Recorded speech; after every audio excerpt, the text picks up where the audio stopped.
Next naman, isang paggawa ng scene. Napakahalaga nitong paggawa ng scene kasi para din makasave tayo ng time. Halimbawa, ngayon, meron tayong makikita dito.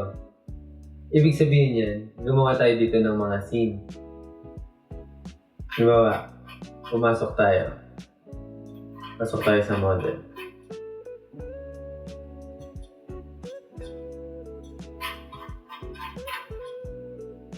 So, ganyan.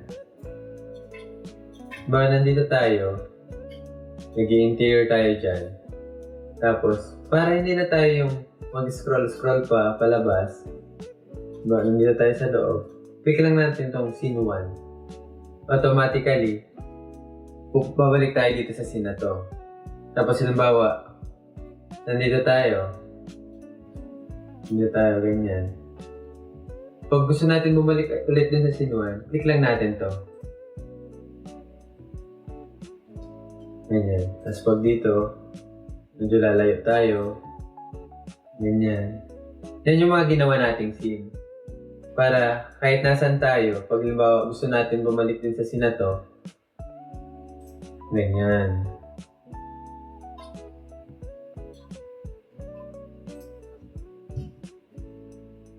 Yan.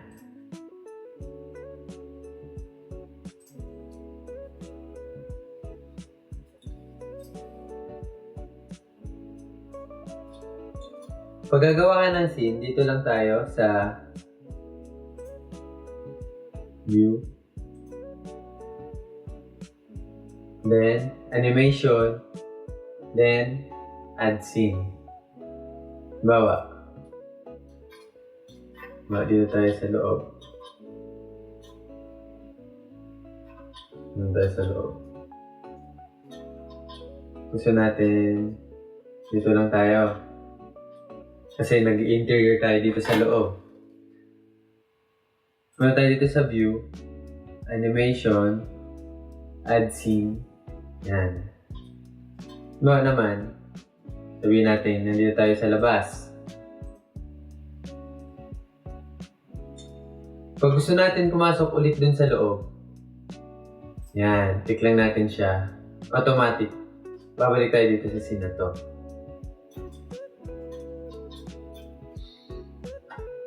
Then, isa din tip natin dito, pag ginagamit yung scene, alisin natin yung animation niya. Settings. Enable natin. Para mas mabilis siya, hindi na siya yung mag-slow mo. Try natin. Diba, scene 1. Ganyan na. Diba mas mabilis, hindi na siya yung... Diba? Next naman is ang hide and unhide. Bawa itong tao dito, gusto natin siyang alisin muna. Gagawin natin, right click, hide. Yan. Diba wala na siya? Sino ba gusto natin alisin tong design natin dito sa front? Alisin muna natin to.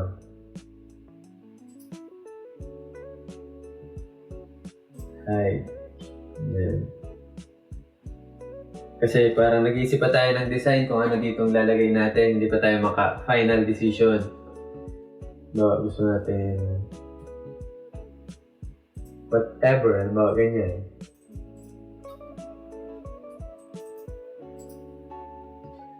Di ba natandaan natin yung sabi natin, every gagawin mong object dito sa SketchUp, lagi mo siyang i-group. Ganyan. Sabi natin, gusto mong maglagay ng ganyan, ganyan ba?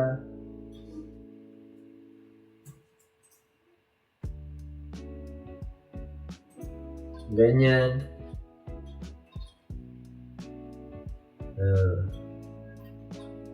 Tapos pag sabi mo, parang hindi ko gusto. Delete natin siya. Tapos, ibalik lang natin yung ginawa natin kanina. Punta lang kayo dito sa view. Then, check mo lang tong hidden object. Lalabas na ulit siya. Ayan. Tapos click nyo lang, right click, and hide. Ganyan. Next naman is ang guides. Magandang gumamit ng guides. Pero, pag ganito na siya kadami, parang messy na yung model natin. So, para hindi mo siya isa-isahin, yung guides na, halimbawa, i-hide, halimbawa ito, hide natin. Di ba time-consuming siya kung isa-isahin natin siya? Ang gagawin natin, punta lang tayo dito sa View. Uncheck lang natin tong guides. Pag in-uncheck natin siya, automatic mawala yung mga guides. Ganyan. Then, kung gusto mo siyang ibalik, yung guides mo, punta ka lang dito ulit sa View. Ganyan. Yun ulit yung mga guides. Next naman, isang parallel projection. Ginagamit siya pag gagawa na kayo ng mga elevation sa drawings. Halimbawa, yung front elevation, left side, right side, and rear elevation natin. Halimbawa, ngayon, itong model natin is naka-perspective pa tayo. Gagawin natin, punta lang tayo dito sa view, ay camera, then parallel projection. Yan, parang flat na siya. Then, punta ulit tayo dito sa standard views. Sabi natin front elevation. Ganyan ang itsura niya. Ganyan na yung makikita natin sa drawings. Halimbawa, left side. Oh. Yan. Hide muna natin to. Yun siya.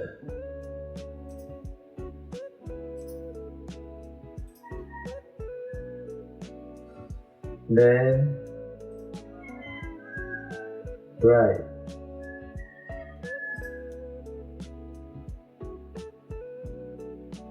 So, kung makikita nyo, medyo nakaslant yung model natin.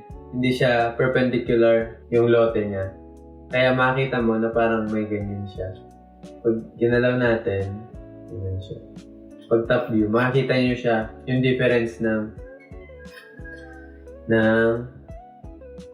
lote niya. Hindi siya straight. Kumbaga naka-taper siya pa. Ganon. Sumawa, top view.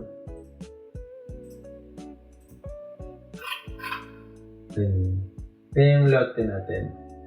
So, nandito na rin tayo